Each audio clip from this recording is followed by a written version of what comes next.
Na kraju, ovo je ta knjiga u kojoj su objašnjene ove riječi koje sam izabrao večeras za vas. Naravno, njih je mnogo više u knjizi. A stavio sam ovu koricu, naslovnu stranicu, da vidite kako se zove knjiga. Srpska riječ, riječ Božja. Prvo što će vam pasti u oči jeste B u riječi srpska. Svi znamo po pravicu da se kaže B, srpska. I kaže, neš ti pojma, ti nastavnik, pa ti ne daš pravost. Međutim, naravno da je ovo namjer. I objasnit ću vam zašto. Ove tri riječi imaju isti korijen. Srbi. Prirodno, logično. Sada, hajde da napravimo riječ za naš jezik. Srpski. Nema tu neoču nešto. Znam ja za jednačenje po zvučnosti. A nekako kad pogledaš ovako, Srb, na kraju si Srb. Nekako ne ide. Pogledajmo više da bude ovako. Pogotovo zato što postoji pravilo u našoj gramatici. Kaže ovako pravilo u pravopisu. Ako dođe do toga da se mijenja značenje nekoga korijena, onda se ne vrši jednačenje. Recimo, brdo, brdski, ostaje t, ne prelazi u t, ne jednači se. Brdski. Ili, recimo, štab, oficir koji radi u štabu. Hoće li biti štabski oficir? Oficir sa nekim štabom ili od štaba ili od čega? Ne, da ne bi došlo do promjene značenja, i ostaće B, štabski. Znači imamo izuzetke od tog jednačenja. U nekim riječima se ne vrši. D ispred S, recimo predsjetnik, podsjetnik se nikad ne jednači. Pa zbog čega bi onda se i ovo vršilo? Pogotovo što se mijenja korijen. Postoji riječ Srb u našem jeziku. Postoji. Znači, totalno se promijeni značenje korijena. Zašto ne bi to bio izuzetak? Ili kaže na drugo pravilo. Ako u stranoj riječi dogodi se da se treba vršiti ovo značenje, ne vrši se da se ne bi narušilo značenje te riječi. Washington. G. Washington. GT. Ovdje bi po pravilu trebalo da bude K. Da se reći G u K. Međutim, ne. Ili Habsburgska monarhija, Habsburg, Habsburg, B ispred S ostaje. Znači treba da ostane u stranoj riječi da se ne naruši njeno značenje. Pa kad ostaje u stranoj riječi, zašto ne bi ostalo u našoj onda?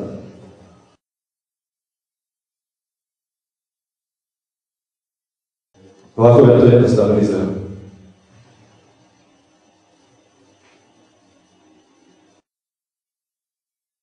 Ovo pravilo, da P prelazi u P, da se izvrši način po zvučnosti, uvelo Vukačić, to je poznato. Međutim, on je iz svoja djela izdao sa P.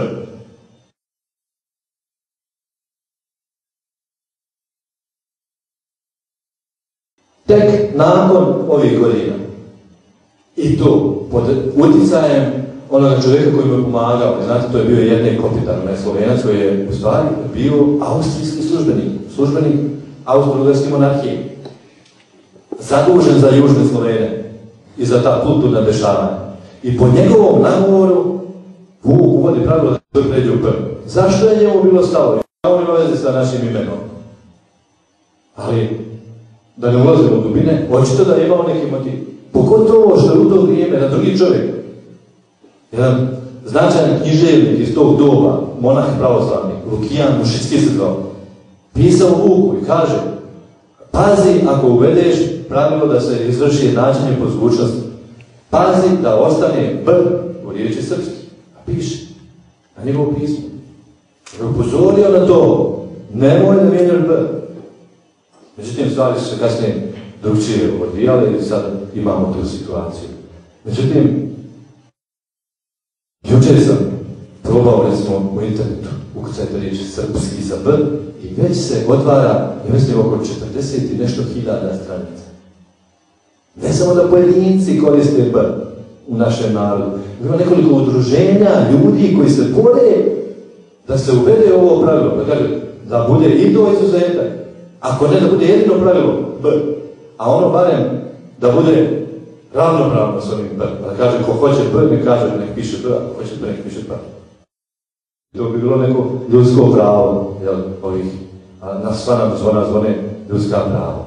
Pa dajte i nama da zovemo svoj jezik onako kao što dolikuje. Društvo srpske slovesnosti. Ovo je preteča današnje Srpske akademije nauke i umetnosti. Tako se zvalo. 1841. Poslije toga, Srpsko učeno društvo. Danas sam primijetio jednu grešku. U knjizi sam napisao Srpsko učeno društvo. Zato što sam kopirao sadržaj sa stranice Srpske akademije nauke i umetnosti. I oni kažu tamo, prvo je bilo ovo. Društvo srpske slovesnosti, a zatim Srpsko učeno društvo sa P. Dok ne naleteh, malo ne slučajno, na originalni, znači njihov grb, pečat, gdje se vidi da nije tačno da je P, nego da je B. I tako naša akademija prestade da bude srpska, postade srpska. Ili srpska, ili srpsko-čekićarska, ne znam ni ja. Međutim, najjači dokaz zašto smo ovo prostorili jeste sam oblik ovoga slova. Kako je nastalo, koga je smislio, zašto ga je tako smislio. Pogledajte moje slovo.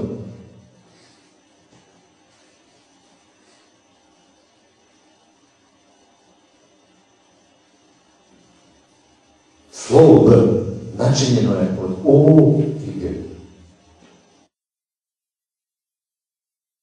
Ta tri znaka, kad se pojedaju, čitava riječ.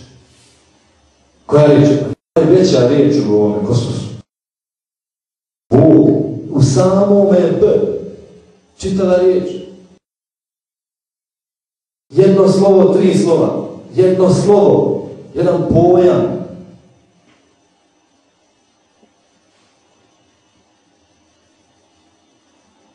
I to ne samo da ova tri slova označavaju Boga, nego tačno koliko lica ima naš Bog. Ipostasi, što kažu ovo na grčkom jeziku. Otac i Sin i Duh Sveti, Sveta Trojica. Znači tačno imamo tri slova. Svako slovo značajno lice Svete Trojice. I to ne nasumično, nego ako znate, vjerovanje, simbol vjere. Kaže, vjerujem i u jednoga Gospoda Isusa Hrista, Sina Božijeg, od Otca rođenoga. Baš kao što ovo O izlazi, kao što se rodilo iz B. I kaže, i u Duha Svetoga, Gospoda životvornoga, koji od Otca ishodi, od Otca izlazi, baš kao što ovo G izađe iz B. Znači, ne samo tri slova u jednom, ne samo čitava riječ u jednom slovu, ne samo najjači pojam, najveći, najširi, nego kompletna pravoslavna dogma, što bi rekli naši bogoslovi, pravoslavna istina, Otac i Sin i Duh Sveti, ali tako da Sin rađa se od Otca, a Duh Sveti ishodi od Otca. Na tom pitanju nastala je razlika između današnjih silnih hrišćana koji su na tom pitanju pogledali. Pa su rekli, izlazi i od Sina, a i od Otca. Dakle, mi u našem B, u našem imenu Srb, imamo našu vjeru kompletnu. Temelj naše vjere, Otac i Sin i Duh Sveti. Tačno onako kao što se u pravoslavlju to izvlači.